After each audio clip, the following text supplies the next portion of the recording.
नमस्कार मित्रों, मैं वेद प्रकाश यादव आपका अपने चैनल आसाजी अकेडमी में स्वागत करता हूं। और जैसा कि आपको पता कि यूपी पुलिस री एग्ज़ाम के लिए हमें 5 से 6 महीने का टाइम दिया गया है। तो जो भी हमारी तैयारी में कमी थी, हम उसे सुधार करके दोबारा से पूरी जोश और मेहनत के साथ मतलब एग्ज़ाम देंगे। जो भी कमी रह गई थी उसे सुधार करके एग्ज़ाम देंगे। तो उसी परीक्षा से जुड़ी हुई आपसे एक सीरीज, और ये आरपीएफ और रेलवे जैसी सब हर परीक्षा के लिए मतलब मैथ की ऐसी सीरीज है कि आपको जहाँ भी जिस एग्ज़ाम में मैथ आती आपको वहाँ पे दिक्कत नहीं होगी। आपको हर एग्ज़ाम में इसके सवाल मिलेंगे, क्योंकि ये सब सवाल प्रीवियस ईयर के पूछे हुए सवाल हैं। और आपसे मतलब थोड़ी वो है कि वीडियो पूरा देखें।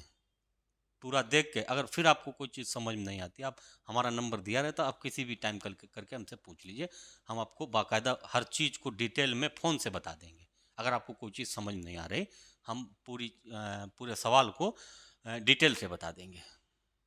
पहले पूरा वीडियो देखिए। अगर मतलब वीडियो देखा नहीं हो, ऐसे कमेंट करने लगते समझ में नहीं आ रहा, तो बहुत गलत बात है। चलिए देखिए, तो सबसे पहले सवाल में आपसे पूछ रहा, कोई संख्या है 5a7 2b 11 से अगर विभाज्य है तो b माइनस ए की वैल्यू बताइए। अब आपको 11 से विभाज्य होने का नियम पता होना चाहिए। कोई संख्या है, जैसे कोई संख्या में अंक होते ए बी सी डी, ये 4 अंक हैं, ए बी सी डी 4 अंक हैं। अब हमें ये चेक करना है ये संख्या 11 से विभक्त है या नहीं। तो हमें इस पर सम स्थान पर स्थित अंक और विषम स्थान पर स्थित अंक के अंत मतलब जो सम स्थान और विषम स्थान पर जो स्थित अंक हैं उनका अंतर हमें या तो 0 करना या 11 के गुणज में 22, 33, 44 ऐसे करना है। तो हम जैसे इधर देखें तो कौन कौन से a प्लस सी, और उधर वाले b plus d, a plus c और b प्लस डी, इनका अंतर आपको या तो 0 होना चाहिए या 11, 22, 33, 44 ऐसे 11 से गुणज में होना चाहिए। अगर ऐसी कोई कंडीशन फॉलो कर रहा है तभी ये संख्या 11 से विभक्त होगी। अगर ऐसी कोई कंडीशन नहीं चल रही तो 11 से विभक्त नहीं होगी। तो संख्या है आपकी 5a, 5 संख्या लिखना नहीं, ठीक, 5a संख्या है 5a7 2b। अब इसके एक एक स्थान पर स्थित अंक, एक एक स्थान को छोड़कर स्थित अंक, जैसे 5, 7 और b, तो जाएंगे 7, 5, 12 प्लस b, उधर कितना होगा a प्लस 2। अब इनका अंतर 0 नहीं होगा। 0 क्यों नहीं होगा? इसको इधर b के साथ में 12 जुड़े और a के साथ में 2 जुड़े। अगर यहाँ पे भी 12 होते तो अब ये 0 होता। अब 0 नहीं करना तो फिर ये 11 कर सकते हैं, 22 कर सकते हैं। ठीक, पहले 11 करके देख लें। तो जब 11 करना है इनका अंतर, तो आपका हो जाएगा 12, ये माइनस का इधर हो जाएगा माइनस का a माइनस का 2, इधर 12 प्लस b, 12 प्लस b। अब 12 से आपने 2 घटाए 10 बचे, इधर कितना b माइनस ए बराबर कितना है 11, ये 10 उधर गए, b माइनस ए बराबर कितना बचेगा 1।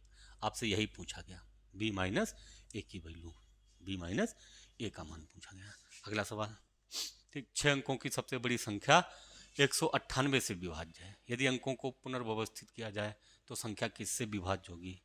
सही बात। तो सबसे पहले आपको 6 अंकों की सबसे बड़ी संख्या लिखनी।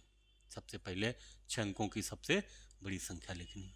अगर ये संख्या 198 से विभक्त निकल आए, अगर ये संख्या 198 से विभक्त निकल आए, तब इसके अंक व्यवस्थित नहीं करने इसे, तो चाहे जिधर आप रखिए 9 9, आपको 9 ही रखने हैं।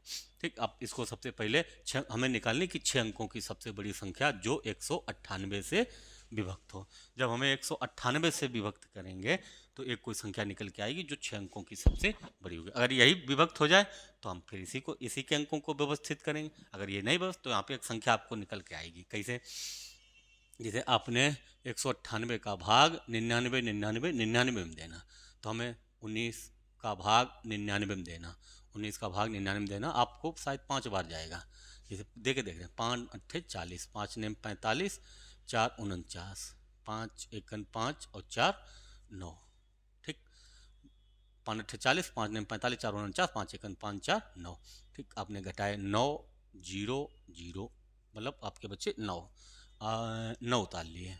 अब भाग नहीं जाएगा, भाग खवाई 0, एक और 9 उतार लीजिए, फिर 5 बार जाएगा बाहर, 5 बार जाएगा तो 990 रख के घटाएंगे, आपके फिर 9 बचेंगे, फिर आपने उतार लिया कितने 99, ठीक, भागने जा रहा, भाग खवाई 0। आपको जो शेष बचा, थोड़ा ध्यान देते हैं कि ये जो 99 बचे हैं, अगर ये 99 इस संख्या में ना होते, ये जो 99 हैं इस संख्या में ना होते, तो ये संख्या जो थी आपकी 198 से विभक्त होती, ठीक। तो क्या करना, ये 99 आप यहाँ से माइनस कर दीजिए, तो संख्या बचेगी 99, 99 और 00। ये संख्या जो है 6 अंकों की सबसे बड़ी संख्या है और 198 से पूर्णतः विभक्त है, पहली चीज़। दूसरी चीज़ कह रहे हैं कि यदि अंकों को, ये जो 6 अंकों की सबसे बड़ी संख्या जो 198 से विभक्त है, के अंकों को पुनर्व्यवस्थित किया जाए। अब इनके अंकों को पुनर्व्यवस्थित करना, तो 9 9 9 0 आपको व्यवस्थित करने, नहीं 0 तो वैसे रखने। तो ये संख्या पूछ रहे किससे विभक्त होगी। अब जैसे 9 9 9 है, आपने देखा कि 7 से कोई संख्या जब विभक्त होती जब उसके 3 अंक रिपीट होते। 6 से कब विभक्त होती, जब कोई संख्या 2 और 3 से विभक्त होती, 2 और 3 दोनों से विभक्त होती, तब वो 6 से विभक्त होती, ठीक। तो अब 2 से तो विभक्त होनी नहीं, लास्ट का अंक नहीं, हाँ लास्ट में 0 है, आप ये 2 से विभक्त हो जाएगी, अंकों को व्यवस्थित पुनर्व्यवस्थित करेंगे तो 99 99 ऐसे बचेगी, ठीक। अब ये जो संख्या है ये आपकी 3 से विभक्त होगी। कैसे, 3 से विभक्त होने का नियम होता कि संख्या के अंकों का योग अगर 3 से विभक्त है तो संख्या पूरी 3 से विभक्त होगी। ये आपकी होगी जाके 9 चौक 36, 9 9 9 9 36, 36 आपका 3 से विभक्त है, तो ये संख्या 3 से विभक्त। अगर ऑप्शन में होता 2 और 3 दोनों से, 2 और 3 दोनों से विभक्त है, तो आपकी 6 से विभक्त होती, ठीक। अच्छा, दूसरा अगला सवाल है। अगला सवाल है, दो संख्याओं का लासा मासा का 12 गुना है। लासा मासा का योग 403 है। एक संख्या 124 है, तो दूसरी संख्या बतानी है, ठीक। जो लासा है मासा का 12 गुना है। अगर मासा मान लीजिए कुछ है x, तो लासा कितना होगा 12x। इन दोनों का योग 403 है, इन दोनों का योग 403 है। इन दोनों का 12 एक 13x, 13x बराबर 403। x बराबर कितना हो जाएगा 13, 403, 13 एक 13 तिया 39, 13 एकन 13। x बराबर मतलब कितना हो गया 31। मतलब क्या हुआ कि मासा, मासा कितना है, मासा 31 है, लासा 12 गुना। अब मासा जब 31 है, लासा होगा 12 गुना, 31 का 12 गुना, तो 12 एकन 12, 12 तिया 36, 1 37, 372। लासा 372, मासा 31 है। एक संख्या 124 है। आपको पता कि पहली संख्या गुणा में दूसरी संख्या, पहली संख्या गुणा में दूसरी संख्या बराबर लासा और गुणा में मासा, गुणा में मासा। पहली संख्या गुणा दूसरी संख्या बराबर लासा गुणा मासा। चलिए लिख लीजिए, पहली संख्या और गुणा में दूसरी संख्या बराबर लासा गुणा मासा। एक संख्या दी गई 124, दूसरी संख्या चाहिए, ठीक। दूसरी संख्या आपको चाहिए। लासा कितना 372 है, मासा कितना 31, ठीक। 31 31, 4 एकन 4 चाहते हैं 12, 4 से कट जाएगी, ठीक। 4 से ये कर लीजिए, 4 नेम 36, 1 4 हैं 12। दूसरी संख्या कितनी आएगी 93, दूसरी संख्या 93। बढ़िया सवाल है ये, प्रीवियस ईयर परीक्षाओं में पूछे हुए सवाल हैं, आपको लगाने हैं, ठीक। फिर दो संख्याओं का मासा 11, लासा 693 है।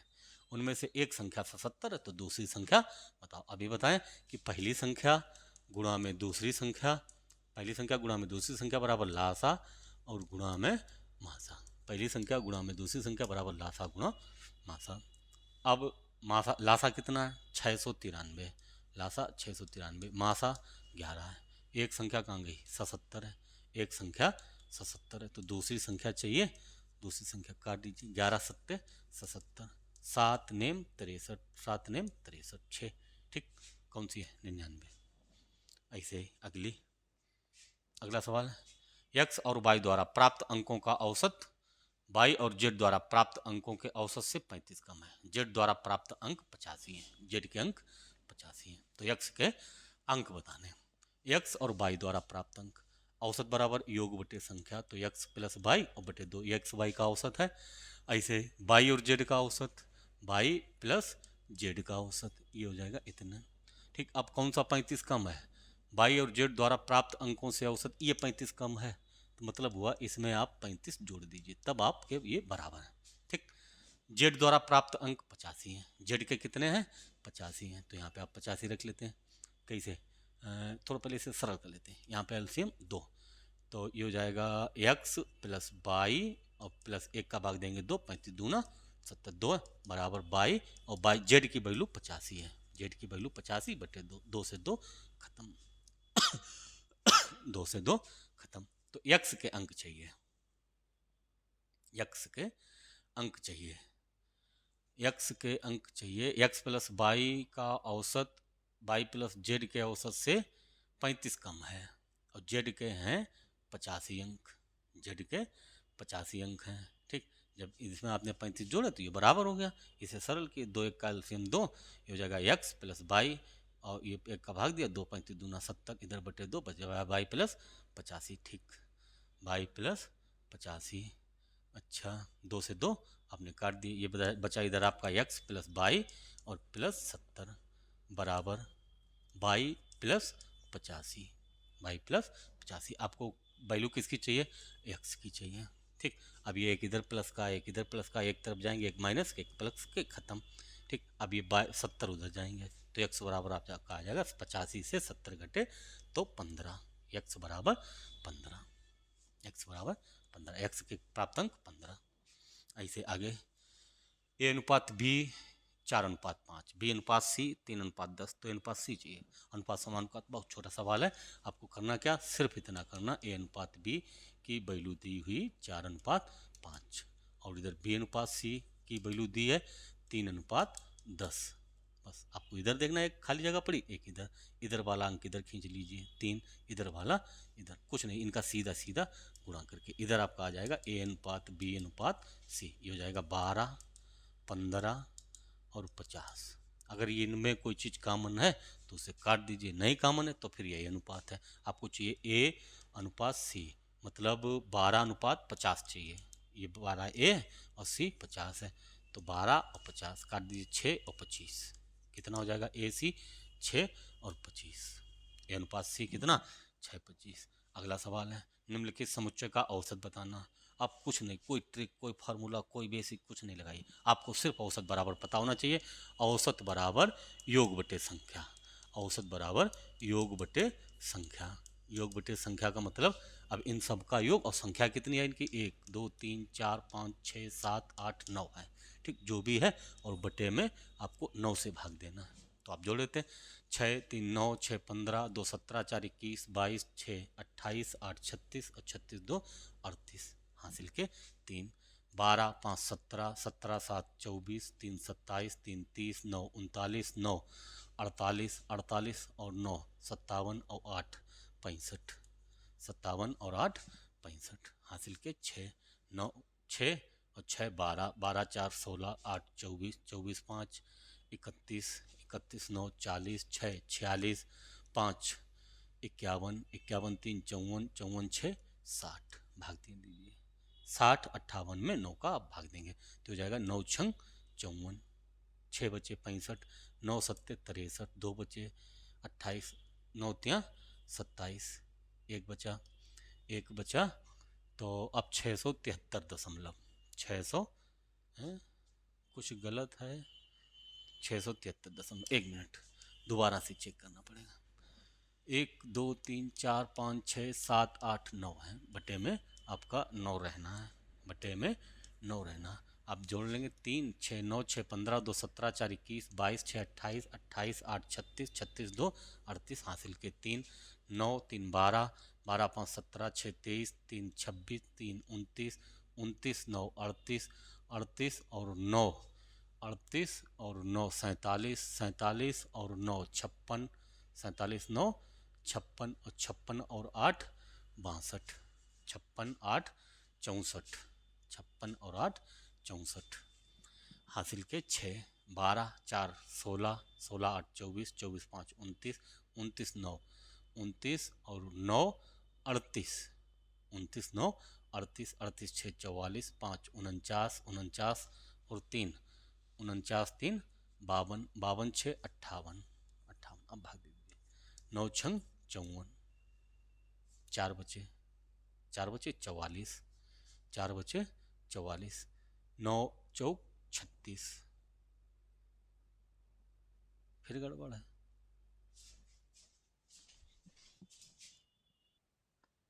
ये देखिए जोड़ने में कुछ मिसप्रिंट हो रही छोटी सी, आप उसे मतलब वो गलती नहीं करें, जो हम कर रहे हैं वो नहीं करें। आपको जोड़नी है, बाकी वो नहीं करना। बाकी आप सोचें यहाँ पे इनके बीच की एक कोई संख्या इसी रख लें, फिर उससे देखें कितनी कम ज़्यादा, बेकार का तरीका। आपको सिर्फ आपको सबको जोड़ना है और सही से जोड़ना, दिमाग से, मतलब दिमाग को कंट्रोल करके जोड़ना। तो सबसे पहले हमने देखे कि 3 और 6 9, 6 15, 2 17, 17 4 21, 21 1 22, 6 28, 28 8 36, 2 38 के 8 हासिल के 3 9 3 12, 12 5 17, 17 7 24, 3 27, 3 30, 9 39, 30 9 39, 39 39 और 9 48, 48 9 57, 57 8 65, 57 8 65 हासिल के 6 12 4 16, 8 24, 5 29, 29 9 38, 38 6 44, 44 5 49, 3 52, 52 6 58, 58 58 बटे 9। वो थोड़ा गड़बड़ था उधर के लिए, कोई बात नहीं, ऐसी गलती नहीं करिए। ठीक, अब इसमें जब आप भाग देंगे 58 58 में आप भाग देंगे 9 का, तो आपका जाएगा भाग 9 छंग 54, 4 45, 9 पना 45, 9 का भाग 8 में नहीं जाएगा, भाग का भाई 0 दशमलव लगा लें, 80 हो जाएंगे। 9 अट्ठे 72, फिर 9 अट्ठे 72, ऐसे करके 650.89 वाली। सरल था, जोड़ने में गलती नहीं करना। अगला सवाल है कि 9/2 अनुपात 9/4 को सरलतम रूप में लिखिए। 9/2 अनुपात 9/4 को सरलतम अनुपात में लिखना है। ठीक, तो सरलतम में कैसे लिखें, इसका इधर गुणा कर दीजिए, इसका इधर, 9 चौक 36, इधर 9 दूनी 18, 9 दूनी 18, 18 दूनी 36, 18 एकम 18, 2 अनुपात 1। आप यहाँ पे कर सकते हो, इसको इससे काट दीजिए, इसको इससे, ये 2 इधर चले जाएंगे, 1 उधर, 2 अनुपात 1। बहुत सरल होता है, अनुपात समानुपात। डेली आपको 1 अनुपात 1 2 सवाल अनुपात समानुपात के, ऐसे बहुत सारे चैप्टर हैं आपको करने। आगे कलाम और वेंकट की उम्र का अनुपात 8:7 है। 20 वर्षों बाद उनकी उम्र का अनुपात 13:12 होगा। उनकी उम्र का अंतर बताना। ठीक, जैसे किसी की जो वर्तमान उम्र है, अब किसी मान लीजिए वर्तमान उम्र 20 साल है, आपसे कहा जाए 5 साल पहले कितनी, 5 आप माइनस करके 15 बता देंगे। 5 साल बाद कितनी होगी, तो 5 प्लस करके आप 25 बताएंगे। ठीक, ऐसे इनकी वर्तमान उम्र में अनुपात दिया गया, इनकी वर्तमान उम्र में अनुपात दिया गया। कौन कौन है, एक दो व्यक्ति हैं, एक ए है एक बी है। एक नाम लिख लेते हैं। ठीक, नाम लिख लेते हैं। एक कलाम है, एक कलाम साहब, एक वेंकट, एक कलाम और एक वेंकट है। ठीक, इनकी वर्तमान उम्र का अनुपात 8:7 है, रख लीजिए 8:7। इसकी वर्तमान 8x, इसकी वर्तमान 7x। ठीक, वर्तमान उम्र का अनुपात ये वर्तमान ही होता। अब देखिए 20 वर्षों बाद उम्र का अनुपात ये है, वर्तमान ये, तो 20 की 20 वर्ष बाद आप इसमें 8x में 20 जोड़ दीजिए, इसकी 20 वर्ष बाद आप इसमें 20 जोड़ दीजिए, 7x + 20। तब इनका अनुपात कैसे निकालेंगे, इसका अनुपात निकालेंगे 8x + 20 और उसकी 7x + 20। इनका अनुपात कितना है, 13:12, 13:12। आप 13/12 कर दीजिए, इनको इधर से इनको इधर से। अब बराबर वो, मतलब जो भी तरीका है एग्जाम में नहीं काम आते, आपको बिल्कुल बेसिक से ही सीखने। आप जब बेसिक से सीखें तभी आपको मैथ आनी चाहिए। कुल मिलाकर मैथ आनी चाहिए, अगर मैथ नहीं आती तो फिर बड़ा दिक्कत हो जाएगी। ठीक, तो अब आपने इसको सरल करना कैसे, 12 8 96, 12 8 96 और 12 दूनी 96x होगा, 12 दूनी 24, 240 बराबर 13 7 91x + 13 दूनी 26, 260। 91 आप 96 से माइनस करेंगे तो बचेगा 5x। ठीक, 91 इधर आएंगे, 96 5x, 240 उधर जाएंगे, 260 से घटेंगे तो सिर्फ 20, मतलब x बराबर कितना आया, 4। x बराबर कितना आया, 4। उनकी उम्र का अंतर चाहिए, उनकी उम्र का अंतर चाहिए, मतलब उनकी उम्र का अंतर 8x 7x में अंतर 1x बराबर कितना है, 4। आप बिल्कुल ऐसे ही लगाइए आगे। ठीक, 10 साल पहले, 10 साल पहले ए और बी की उम्र का अनुपात 4:5 था। 8 वर्ष बाद ए और बी की उम्र का अनुपात 9:10 होगा। उनकी वर्तमान उम्र बताओ। ठीक, अब 10 साल पहले का अनुपात दिया गया, तो हम 10 साल पहले चले गए। 10 साल पहले इनकी उम्र कितनी थी? 4:5 में थी। हमने मान ली एक 4x है और एक 5x है। ये 10 साल पहले है। अब जब पहले आपसे कहा जाए कि 10 साल पहले किसी की उम्र 20 साल थी, तो वर्तमान में उसकी 30 होगी। 10 साल पहले कोई व्यक्ति 20 साल का था, तो वर्तमान में 30 का होगा, 10 जुड़ जाएंगे। अब 10 साल पहले इनकी उम्र ये थी, अगर वर्तमान में आते तो 4x प्लस 10, इसकी कितनी? 5x plus 10। अब ये वर्तमान की हैं। ठीक, अब कह रहे ए बी की उम्र का अनुपात 9:10 होगा 8 वर्ष बाद। 8 वर्ष बाद अब जब यहाँ ये वर्तमान 8 वर्ष जाएंगे तो 4x प्लस 18, इसकी कितनी? 5x प्लस 18 बराबर कितना अनुपात होगा? 9:10। 9:10 आप दें 10 से इसे गुणा करना। 10 चौक 40x प्लस 180, इधर 9×45, 9×45x प्लस 18 नेमा 162। ठीक, अब ये 40 उधर जाएंगे तो बचेंगे 5x और 162 इधर आएंगे। 40 उधर जाएंगे तो 40 उधर, 45 से घटेंगे 5x और 140 उधर गए और 62 इधर आए। एक मिनट 10 साल पहले वर्तमान में आए 10 और 8 वर्ष बाद, 8 वर्ष बाद 10 में 8 जोड़े आपने 18। ठीक, उसमें भी 18। अनुपात कितना है? 9:10 है। तो 10 चौक 40, 10 18 180, 9×45, 18 नेमा 162। सही तो है। 4 उधर घटे जाए 5, ये गड़बड़ लग रहे हैं। 162, 9 18, 10 चौक 40, 10 चौक 40, 10 18 180। 8 वर्ष बाद ए बी की उम्र का अनुपात 9:10 होगा। 8 वर्ष बाद 4:5 था, 4x 5x 4 वर्ष मतलब 10 साल पहले की थी, वर्तमान में आए। 8 वर्ष बाद जाएंगे तो इसमें आपने 8 जोड़े 18, उसमें 8 जोड़े आपने 5x प्लस 18, तब अनुपात होगा 9:10। 9/10 कर लिए तो 10 चौक 40, 10 1 180, 9×45 और 18 नेमा 9 8 72, 9 1 9 और 7 16, 162। सही है। 100 इधर आए आपके, ये 40 से 5x और 10 चौक 40 और 9×45, 5x बराबर आपके बचेंगे, 5x बराबर बचेंगे 18। x बराबर आपका उल्टा आ रहा है, x बराबर 1 मिनट। चलिए अब इसको देख के दोबारा बता दें, आप निश्चिंत रहिए, शायद उसमें कोई टाइपिंग वाइपिंग में एरर हो। वैसे लगाते हैं, लगा सही रहते हैं हम। ठीक, पी और क्यू के लाभ का अनुपात 5:8 है। उनके निवेश समय का अनुपात 3:5 है। देखिए लाभ का अनुपात 5:8 है और जो समय का अनुपात है 3 समय अवधि का अनुपात 3:5 है। तो उनका निवेश अनुपात मतलब पूंजी चाहिए। आपको पता, जैसे दो व्यक्ति होते जो वो व्यापार करते साझेदारी में, जो एक ने मान लीजिए 1,000 रुपया लगाए 1 साल के लिए, एक ने 500 रुपया लगाए 2 साल के लिए, एक ने 500 रुपया लगाए 2 साल के बाद। अब इनका लाभ का जो हिस्सा होगा, लाभ बराबर होता, लाभ बराबर जिसने जितनी पूंजी जितने समय के लिए लगाई, लाभ बराबर होगा आपका पूंजी और गुणा में समय। लाभ बराबर पूंजी गुणा में समय, लाभ बराबर पूंजी गुणा में समय होगा। ठीक, अब इनके लाभ का अनुपात दिया गया, लाभ का अनुपात 5:8 है और उनके निवेश समय का अनुपात दिया 3:5 और उसका अनुपात पूछा है पूंजी का अनुपात। तो पूंजी इसकी एक की x रख लीजिए, दो व्यक्ति हैं p की p पूंजी रख लीजिए, इसका समय है 3 और उसकी पूंजी q रख लीजिए। q का मतलब q पूंजी और उसका समय है 5। इनके लाभ का अनुपात कितना है? 5/8 है। 5/8 आपको p और q में अनुपात पूछ रहे हैं, पूंजी में अनुपात पूछ रहे हैं। आप चाहें तो इसे सरल कर लीजिए। कैसे? ये हो जाएगा 25q, 25 इधर से आप गुणा करें 25q बराबर 8×3 24 p। आपको p/q चाहिए, p/q चाहिए, p/q चाहिए तो 25/24 मतलब 25:24।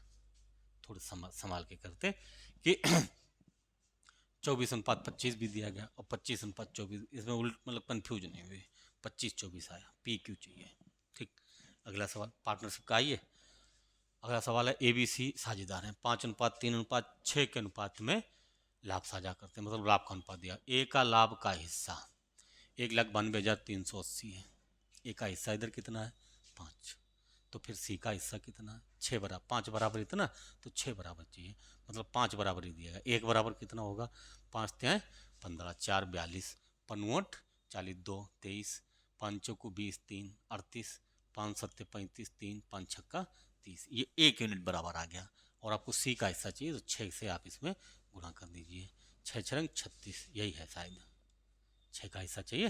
ये देखिए बाकी किसी में लास्ट का अंक 6 नहीं है, आप इसी में गुणा कर दीजिए, कौन सा होगा।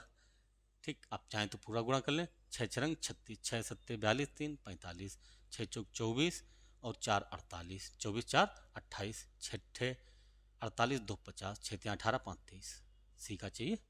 आगे 64/25 को प्रतिशत में लिखना, 64/25 को प्रतिशत में लिखना। अगर ये परसेंट होता तो यहाँ से हट के 100, इसे जब प्रतिशत में लिखना, इसको जब प्रतिशत में लिखना आप इसमें डायरेक्ट 100 से गुणा कर दीजिए, 25 चौकू 100 और 64 चौकू 256%। ठीक, अगर इसे परसेंट मतलब ये होता 64/25%, तो आप मतलब अलग बात थी। आपको प्रतिशत में चेंज करना तो आपको 100 से गुणा करना पड़ेगा। अब धीरे धीरे मतलब आज पहला दिन है तो शायद कम समझ में आए, आप धीरे धीरे कंटिन्यू जुड़े रहिए, और हमारा विश्वास है कि आपने अगर 3-4 महीना इसे प्रैक्टिस कर ली मैथ में, कि आप किसी भी एग्जाम में मैथ में आपको अच्छे नंबर आएंगे। अगला है 9/40 को प्रतिशत में लिखिए, 9/40 को प्रतिशत में लिखना, 9/40 वही वाला है, तो आप 100 को 40 से काटेंगे आएगा 2.5, या ना काटें 2.5 नहीं समझ में आएगा आपको, आप काट लीजिए एक बिंदी से बिंदी। ठीक, आप बिंदी से बिंदी काट दीजिए, बिंदी से एक बिंदी काट दीजिए, 90/4 मतलब 45/2, मतलब 45/2 है 2%। अगला अगला एक व्यक्ति एक वस्तु को 2500 रुपया में खरीदता है, 15% के लाभ पर बेच देता, बिल्कुल सही बात है। विक्रय मूल्य बताना कि 2500 की खरीदी और 15% के लाभ मतलब 115% पर बेचना है। बाकी आपको लाभ हानि मतलब कोई भी चैप्टर की आपको बेसिक से जानकारी चाहिए तो हमारे ही चैनल पर आपको एक सर हैं हरिवंश यादव करके, आपको सबसे बढ़िया हमारे हिसाब से यूट्यूब पे सबसे बढ़िया आपको बिल्कुल बेसिक से सिखा रहे हैं। हम भी बताएंगे कभी, फिलहाल आप प्रैक्टिस करते रहिए, क्योंकि आप ये मान लीजिए आपका एग्ज़ाम हो चुका था, एग्ज़ाम हो चुका था, आपको दोबारा समय मिला तो आप दोबारा से अच्छे से प्रैक्टिस कर लीजिए, आपको तरीका आते हैं, नहीं आते तो अभी आपका एग्ज़ाम हो गया तो आप फेल पास जो थे वो हो चुका था, तरीके आते तो फिर प्रैक्टिस ही करनी है, बेसिक से भी पढ़ लीजिए। देख लीजिए अब 2500 को 115% लाभ पर बेचना तो हो जाएगा 25 पंचे 125 हासिल के 12, 25 एकन 25 12 37, 25 एकन 25 3 28, 175, यह 15% लाभ पर। अगला है किसी वस्तु को 1458 में 35% के लाभ पर बेचा जाता है।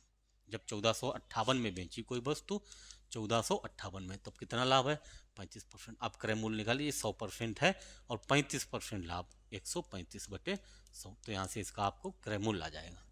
ठीक, कह रहे इसे 810 में बेचा जाए तो लाभ हानि का पहले यहाँ पे क्रय मूल्य निकालना पड़ेगा।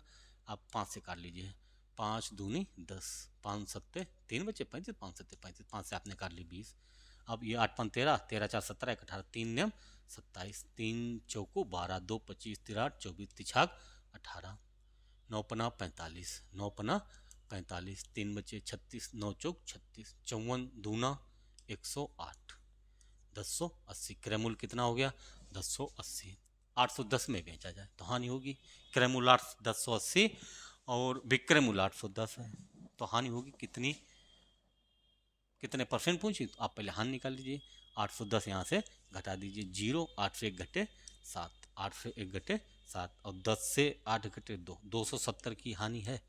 कहाँ से, क्रय मूल्य है 1080 गुणा में 100, काट दीजिए 27 एकन 27, 27 दूना 54 और 54 दूना 108, 27 चौको 108, 10 100 25%, 10 गुणा 10 100 बटे 4 25% की हानि है।